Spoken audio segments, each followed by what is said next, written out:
Assalamualaikum warahmatullahi wabarakatuh. Perkenalkan, nama saya Septia Rahayu. Di sini saya akan menjelaskan mengenai sistem pengendalian internal dan audit.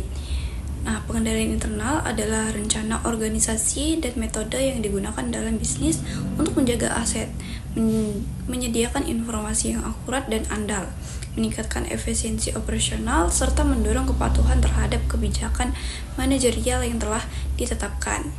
Nah, internal control merupakan proses yang melibatkan dewan komisaris, manajemen, dan seluruh personal organisasi yang dirancang untuk memberikan keyakinan memadai terkait pencapaian tujuan dalam 3 kategori utama, yaitu keandalan pelaporan keuangan, efektivitas dan efisiensi operasi, kepatuhan terhadap hukum dan peraturan yang berlaku. Kemudian ada komponen pengendalian internal, yaitu yang pertama lingkungan pengendalian, yaitu menetapkan nada organisasi, mencakup integritas, nilai etis, struktur organisasi, dan kompetensi. Lalu yang kedua, penilaian risiko, identifikasi dan analisis risiko yang relevan terhadap pencapaian tujuan organisasi. Yang ketiga, efektivitas pengendalian, yaitu identifikasi dan analisis risiko yang relevan terhadap pencapaian tujuan organisasi. Lalu yang keempat, informasi dan komunikasi, yaitu proses identifikasi, pencatatan, dan pertukaran informasi secara tepat waktu dan akurat. Dan yang terakhir, pemantauan, yaitu proses penilaian kinerja pengendalian internal secara berkala dan berkelanjutan.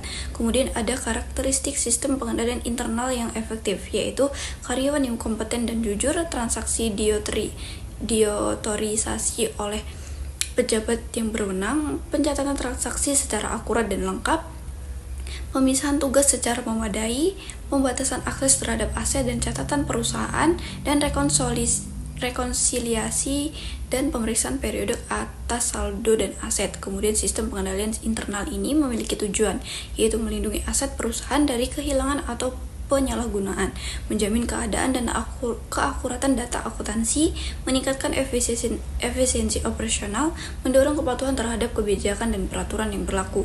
Kemudian, apa yang dimaksud audit? Audit sistem informasi adalah proses peninjauan dan evaluasi atas pengendalian internal yang melindungi sistem informasi akuntansi, serta menilai kepatuhan terhadap kebijakan dan prosedur pengendalian internal dan efektivitas perlindungan aset. Audit sistem informasi mengkaji apakah sistem telah didesain dan diimplementasikan secara efektif, efisien, dan ekonomis, serta menjamin integritas data dan keamanan aset. Kemudian tujuan audit adalah menilai efektivitas pengendalian internal, memastikan sistem melindungi aset dan data perusahaan, menilai kepatuhan terhadap kebijakan dan prosedur, mengidentifikasi kelemahan dan memberikan rekomendasi perbaikan. Kemudian terdapat ruang lingkup audit, yaitu evaluasi desain dan implementasi sistem, uji efektivitas pengendalian internal, penilaian keamanan data dan sistem, review kepatuhan terhadap regulasi dan standar yang berlaku. Lalu adapun hubungan internal kontrol dan audit, yaitu internal kontrol merupakan sistem yang dibangun untuk memastikan tujuan organisasi tercapai, sedangkan audit berperan sebagai mekanisme evaluasi untuk menilai efektivitas sistem pengendalian internal yang telah diterapkan. Auditor internal melakukan penilaian berkala atas komponen pengendalian internal dan memberikan rekomendasi untuk perbaikan.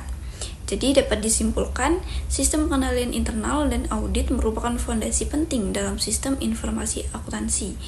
Menurut Romy and Steinberg 2008, internal control bertujuan melindungi aset, memastikan keandalan informasi, meningkatkan efisiensi, dan menjamin kepatuhan. Sementara audit sistem informasi berfungsi sebagai alat evaluasi untuk memastikan pengendalian sistem berjalan efektif dan tujuan organisasi tercapai secara optimal.